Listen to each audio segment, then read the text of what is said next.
El contenido de este video documental toma como punto de partida el libro The Rise of the Fourth Reich, escrito por Jim Marrs. Quiero ser transparente desde el principio.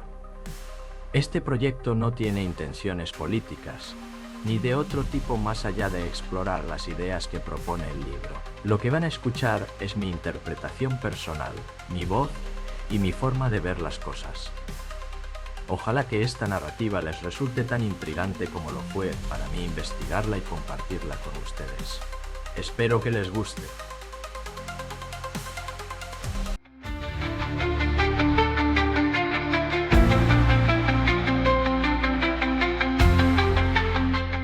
El armisticio de 1918 puso fin a la Gran Guerra, pero para Alemania fue solo el comienzo de otra batalla. Sus soldados regresaron a un país desolado, una nación económicamente destruida, plagada de veteranos descontentos y un sinfín de facciones políticas compitiendo por el alma de una república de Weimar, inestable.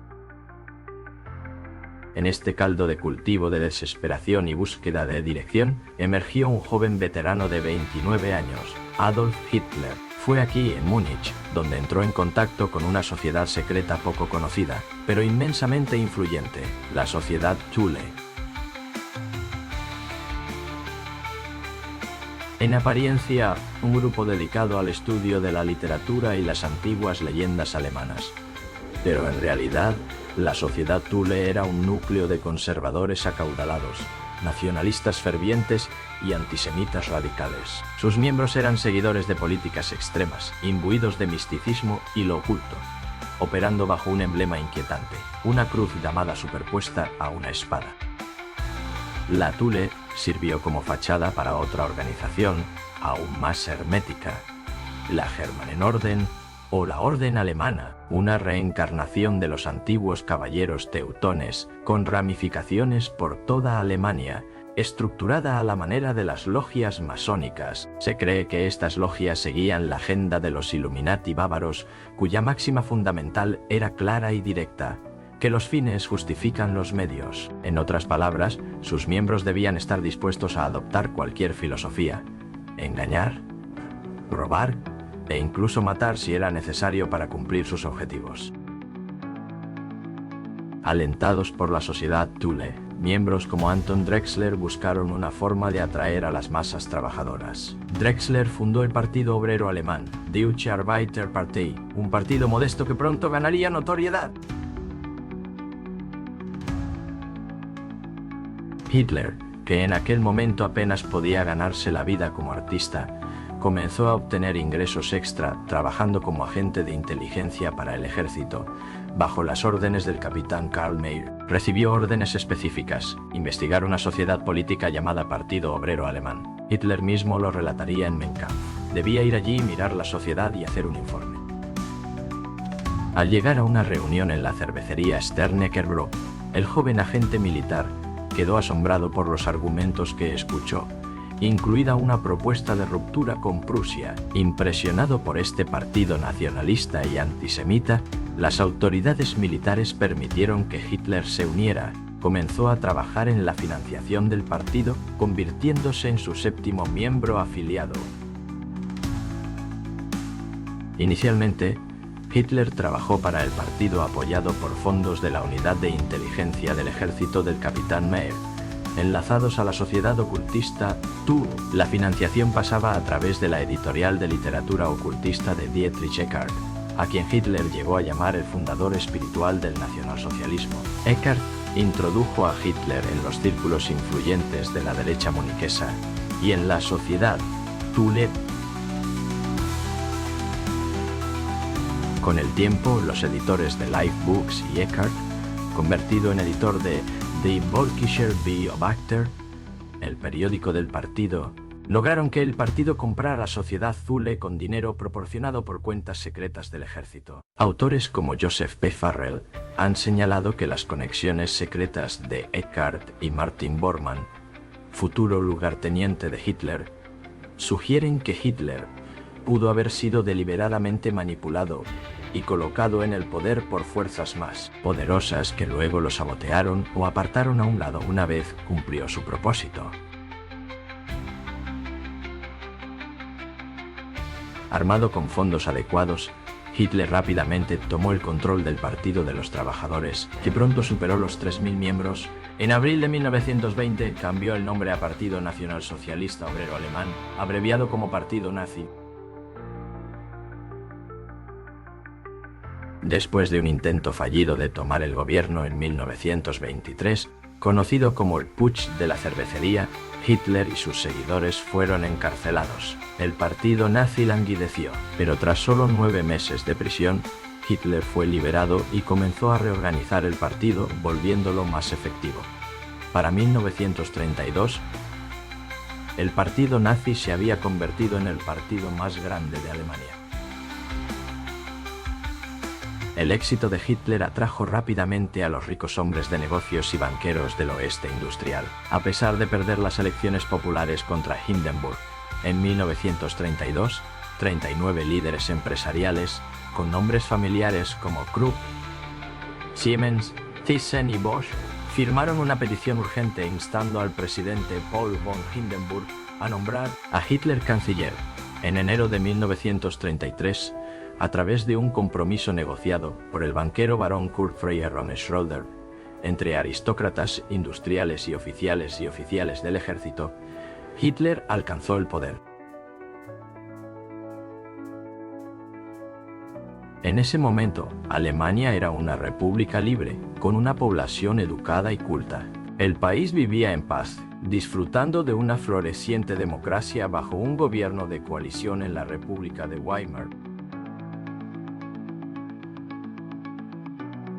Curiosamente, Hitler rompió con la tradición al no elegir una oficina en el edificio del Parlamento alemán, el Reichstag, y el 27 de febrero de 1933, el Reichstag fue destruido por un incendio. Este acto, en tiempos de paz, fue un golpe brutal para el pueblo alemán, comparable a la destrucción de las Torres Gemelas en 2001 para los estadounidenses. Hitler culpó del incendio al terrorismo comunista. Dentro del edificio, la policía arrestó a un joven holandés incoherente, semidesnudo y con discapacidad mental, llamado Marius van der Lubbe, quien supuestamente llevaba un carnet del Partido Comunista. Tras confesar, investigaciones posteriores sugirieron que una sola persona no podría haber causado el incendio lanzando artefactos a través de las ventanas.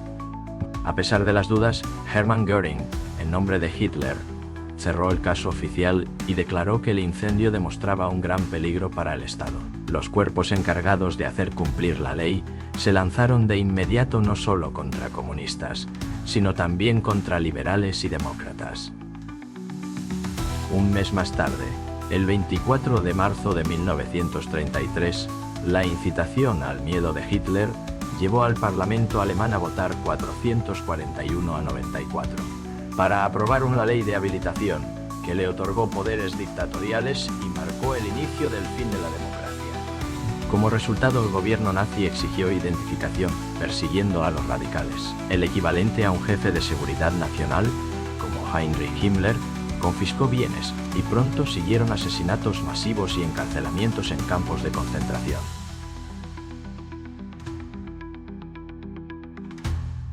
El reportero británico Douglas Reed describió cómo Alemania despertó.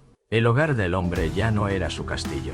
Podían ser arrestados indefinidamente, confiscar sus bienes, no podían reclamar a la policía, confiscar sus comunicaciones, tanto escritas como orales, y no tenían derecho a expresar libremente sus opiniones. La población, firmemente bajo control debido al miedo y la propaganda, ya no se oponía a los planes de expansión de Hitler.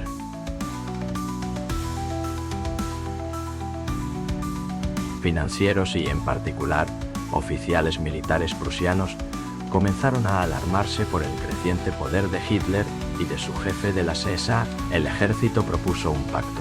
Si Hitler disminuía el poder de la SA, el ejército le prometería lealtad. Hitler aceptó. El 30 de junio de 1934, acusando a Röhm y cientos de camisas pardas de conspirar una revolución, las SA fueron disueltas y sus líderes asesinados en la noche de los cuchillos largos.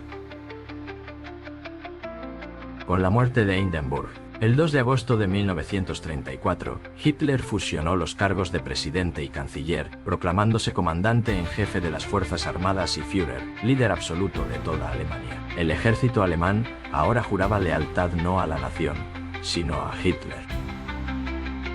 Es interesante notar que Hitler no invadió Polonia sin un pretexto. Primero, se llevó a cabo una operación de bandera falsa. Hombres de las SS, vestidos con uniformes polacos, atacaron una estación de radio alemana en Gleiwitz, en territorio alemán. Esto, según la narrativa nazi, justificaba la invasión. Alemania simplemente estaba haciendo un mundo más seguro para el nacionalsocialismo. Hitler heredó una enorme y poderosa base industrial, puesta en marcha después de la Primera Guerra Mundial gracias a la influencia del capital occidental. Este crecimiento, especialmente después de 1933, se debió en parte a la asistencia financiera de Wall Street en los años 20, que ayudó a reconstruir el sistema alemán con la ayuda de conocidas firmas norteamericanas. El investigador Anthony C. Sutton describió la contribución del capitalismo estadounidense a los preparativos de guerra de Alemania antes de 1940 como fenomenal. Por ejemplo, en 1934, Alemania producía solo 300.000 toneladas de productos derivados del petróleo. En 1944, gracias a la transferencia de tecnología de hidrogenación de la Standard Oil de Nueva Jersey a J.G. Farben, Alemania producía 6.5 millones de toneladas, el 85% de las cuales eran sintéticas. La unión del capitalismo americano con la corporación alemana comenzó después de la Primera Guerra Mundial con programas como el Plan DEIS de 1924 y el Plan Young de 1928. Estos planes, diseñados para la reestructuración y reparación de Alemania, utilizaron gigantes estadounidenses como J.P. Morgan y sus socios Baltis. Aunque causaron indignación entre los alemanes por el control extranjero sobre sus finanzas, apoyaron a Hitler y a los nazis en Alemania. El rearme de Alemania, una clara violación del Tratado de Versalles, fue tan rentable como peligroso. Magnates como Fritz Thyssen, uno de los principales contribuyentes de Hitler, vieron en la lucha contra el Plan Young la única forma de evitar el colapso de Alemania. Las finanzas entre Alemania y las naciones aliadas eran controladas por el Banco de Pagos Internacionales, BIS, en Basilea, Suiza. Una idea de Hjalmar Schacht, el genio financiero detrás de la recuperación económica de Alemania, y un enlace clave entre industriales alemanes y Hitler. El historiador Kigley llamó al BIS el ápice del sistema banquero. Con la ayuda del capitalismo americano emergió un gigante, International Gesellschaft der Farbenindustrie, más conocida como A.I.G. Farben. Creada en 1926 bajo la dirección de Hermann Schmitz, se convirtió en la mayor empresa química del mundo, tan poderosa durante el régimen nazi que se le llamó un estado dentro de otro estado. Farben tenía filiales en 93 países, incluyendo Estados Unidos. Un corresponsal de CBS explicó que, gracias a sus conexiones con Schmitz, Farben tenía la mayor cantidad de acciones de Standard Oil de Nueva Jersey, propiedad de los Rockefeller. Cuando comenzó la guerra en 1939, A.I.G. Farben había duplicado sus ganancias y controlaba más de 300 empresas alemanas y 500 extranjeras. Este crecimiento fue posible por la compra de bonos en Estados Unidos, incluyendo $30 millones del National City Bank. La corporación química LG Corporation, otra fuente de fondos, proporcionó información vital a los nazis durante la guerra. El sobrino del presidente Schmitz escribió: "Recibimos continuamente una gran cantidad de información de LG americana que es indispensable para nosotros observar las condiciones". La historia completa de A.G. Farben y sus actividades globales antes de la guerra es desconocida, ya que, según Sutton, los principales expedientes fueron destruidos anticipando la victoria aliada. La industria bancaria, incluyendo financieras extranjeras, proporcionó a Hitler y a los nazis los fondos para consolidar su doctrina. Durante la guerra, el banco del barón von Schröder actuó como agente financiero de Alemania en Gran Bretaña y Estados Unidos de América. Anthony C. Sutton describe cómo John Foster Dulles controlaba los préstamos del banco Schroeder en Estados Unidos de América. La compañía Schroeder Rockefeller también estuvo en el consejo de EAFNO. Schacht y el gobernador del Banco de Inglaterra, Montagu Norman, establecieron el destino financiero de Alemania en Londres en 1924. Norman apoyó financieramente a Hitler de forma encubierta, esperando persuadir al gobierno británico para que cambiara su política pro-francesa por una más favorable a Alemania. Esta extraña relación continuó durante la guerra, aunque para quien no entiende la cooperación entre la élite gobernante mundial parezca curioso. Los fondos canalizados a través del BIS, inmune a la incautación, incluso en guerra, fluyeron a las arcas de Hitler, ayudando a construir su maquinaria bélica. El BIS estuvo bajo control nazi al inicio de la Guerra Mundial. En 1939, tras la entrada nazi en Checoslovaquia, funcionarios del Banco Checo retiraron 48 millones de dólares en oro para custodia en el Banco de Inglaterra. Bajo presión nazi, Montagu Norman aceptó transferir el oro a un banco suizo, donde se colocó en cuentas nazis para comprar material de guerra esencial. A pesar del obvio rearme alemán, los nazis buscaron el apoyo británico, y Rothschild, que dominaba el Banco de Inglaterra, tenía una propensión pro-nazi. Gerhard Westrick, presidente de IT en Alemania, colaborador cercano de John Foster Dulles, fue otro enlace clave. IT vendió material de comunicaciones y guerra a Alemania, incluyendo 50.000 fusiles al mes, más de 3 años después de Pearl Harbor.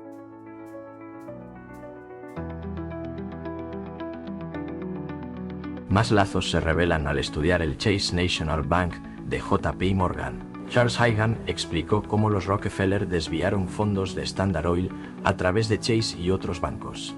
Conexiones con AG Farben, Enskilda, banco sueco, y TTT, cuyo jefe era Sostenes BNDNBC. Ejecutivos de Standard Oil de Alemania, como Karl Lindermann y Emil Helfferich, eran figuras cercanas a Himmler. Las relaciones bancarias involucraban a Max y Paul Warburg, directores de AG Farben y del Warburg Bank de Nueva York. De Nueva York, Hermann Schmitz, presidente de IG Farben y director del Deutsche Bank IBIS, fue votado presidente del National City Bank en 1929. Mucha gente en Estados Unidos de América e Inglaterra en los años 30 simpatizaba con la ideología nazi. Henry Ford, el constructor de automóviles, se convirtió en un guía para Hitler, especialmente por sus burlas hacia los judíos. En 1920, Ford publicó el libro antisemita El Judío Internacional, del cual Hitler copió literalmente en Mein Kampf, refiriéndose a Ford como un gran hombre. Ford fue el primer americano en recibir la más alta condecoración para un no alemán, la Cruz de la Orden del Águila Alemana. Su hijo, Edsel Ford, estuvo en la junta de IG Farben y GAF. En julio de 1940 los Ford acordaron construir motores de avión y camiones militares pesados para el ejército alemán. No estaban solos. Branford Snell afirmó que Albert Speer le dijo que Hitler nunca habría considerado invadir Polonia sin la tecnología de combustible sintético proporcionada por General Motors. Un gigante corporativo estadounidense proporcionó a los nazis los medios para apresar, transportar y matar a millones de judíos. American Business Machines, IBM, y su presidente, Thomas J. Watson. Según Edwin Black, la tecnología de IBM fue crucial para la tabulación y organización de los campos de concentración y la muerte. Pasó no solo a través de su filial alemana, de Oman, sino también directamente a través de Watson Business Machines en Varsovia, informando directamente a IBM en Nueva York. Watson mantuvo contacto con sus subordinados alemanes y viajó a Berlín. Aunque oficialmente IBM nunca vendió repuestos durante la guerra, sus tarjetas perforadas no estandarizadas tardaban 2 semanas en localizarse. pero podían ser despachadas en 48 horas a través de una amplia red, prestando servicio a toda la infraestructura alemana en Europa. Incluso después de que Xiwu entrara en guerra, Watson mantuvo el personal necesario para que la filial alemana siguiera operando y enviando informes. Watson, un masón bien conectado, fue condecorado por Hitler en 1937 con la Cruz del Águila con estrellas por sus servicios al Reich. Junto a figuras como el héroe de la aviación Charles Lindbergh y el magnate de prensa William Randolph Hearst, otro defensor estadounidense de Hitler fue Joseph Kennedy, padre de un futuro presidente. Nombrado embajador en el Reino Unido en 1939, es recordado por manifestar sus simpatías por Hitler. J. Edgar Hoover informó a Roosevelt sobre una reunión de Kennedy y Ben Smith con un oficial de la Luftwaffe, donde donaron una suma considerable a la causa alemana. Un ejemplo impactante de la presencia de ideas fascistas en Estados Unidos es el intento de derrocar a Roosevelt al inicio de su presidencia. Muchos estadounidenses miraban con agrado un sistema fascista como alternativa al comunismo internacional. Irene Dupont y el presidente de General Motors planearon en 1934 financiar un grupo terrorista inspirado en el fascismo europeo. Este complot fue expuesto por el general Smedley Butler, quien, a pesar de ser antinazi, informó a Roosevelt. Aunque la historia fue minimizada, demostró que poderes mucho más grandes operaban en Estados Unidos. Incluso el embajador estadounidense en Alemania, William E. Dodd, advirtió a los periodistas en 1936: una camarilla de industriales estadounidenses ha intentado imponer un gobierno fascista, suplantando al gobierno y a nuestra democracia. Están trabajando con el régimen fascista de Alemania e Italia. No eran solo las familias dominantes, demagogos de derechas como Charles Coughlin también atrajeron seguidores. Un movimiento político exitoso necesita mucho dinero. El poder de Hitler se basó en el apoyo de los principales bancos alemanes y tuvo estrechos lazos con bancos prominentes de Estados Unidos. Como escribió The Times de Londres, estas firmas se convirtieron en el soporte económico de los países del eje. Desde Rockefeller y Schroeder hasta A.D. Farben y los bancos, la red de apoyo financiero y tecnológico a Hitler y los nazis fue extensa y profunda. Aunque el orden internacional eventualmente se volvió contra Hitler, el engranaje ya estaba en marcha.